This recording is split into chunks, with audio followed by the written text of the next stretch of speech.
Back to our conversation concerning Nazanin Zaghari Ratcliffe and that money paid by the British government. But let's look at other matters. And another scandal for many that needs to be investigated is the so-called post office scandal, you will recall. This is when called Britain's biggest miscarriage of justice. This will be a group of sub-postmasters who were found guilty of various computer dealings and possibly even fraud, numbered scores of them having convictions which have subsequently been overturned. I understand the government is to announce action on that today. Here is Minister for London and Small Business Minister Paul Scully. Do you have more details on what we might hear concerning this later today, Minister? Good morning. Good morning, Nick. Look, I'll be making a full written statement. I'm due to do that later on today. But what are you able to tell us now prior to that? Well, what we're aiming to do over the next few weeks is to work with the representative group of the 555 original postmasters who brought this scandal and this miscarriage of justice to a head and really blew open the case, which allowed other people to get compensated. They won their case, but their funders took a lot of the cash from that. And so they haven't had full and fair compensation. We're in now a far better place that we can actually work out the scheme with them to make sure that they are compensated in the same way that anybody else is, so that they're not falling short despite having blown the case open in the first place. The gravity of this cannot be overstated, can it, Minister? You'll be aware that there are reports that Totally. 4 people actually took their lives as a result of this scandal, Minister. It's absolutely horrendous. I think you cannot fail to. It's not whether I'm a minister, an MP, just being a human being, looking at the terrible situation that's happened over 20 years, including, as you say, people who have committed suicide, other people have died just because it's been going on for so long. It's time that we put this, that we make this wrong right, and that means those 555 getting that full and fair compensation, whilst we work through the other people who have been wronged in this case as well. And with those 555, it also means that those who've been prosecuted but not necessarily convicted should also make sure that they get due compensation. Let's look at other matters. We're speaking a day ahead of the Chancellor's spring statement, mini-budget, whatever you want to call it. How concerned are you about this row concerning national insurance? How could an increase in employees' NI persuade any small businesses to take on extra staff, Minister? This must be close to your heart.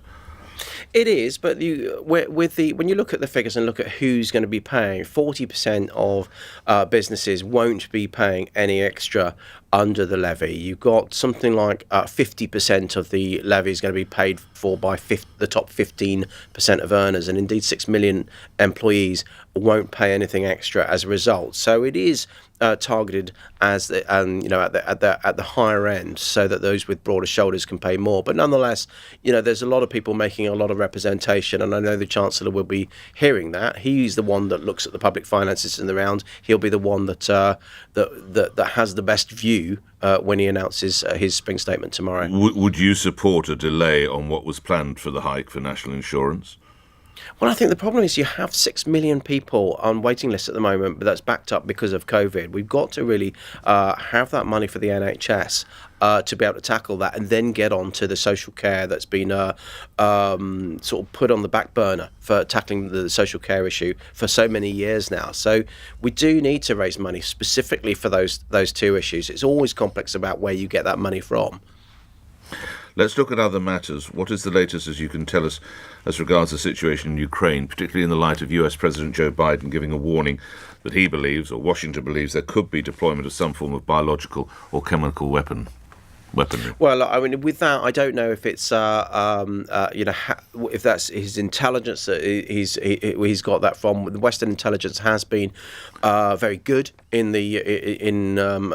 predicting what's going on with the conflict. I think sometimes it seems that that the Western intelligence knows more than Vladimir Putin, because he seems to be getting more and more isolated. But nonetheless, it's so important that we continue to support the Ukrainians, and indeed we're also making sure we support the Polish with defences against air attack, should that be required as a fellow NATO member. But we continue to bring in lethal aid, that defence work with the Ukrainians from anti-tank missiles and other support.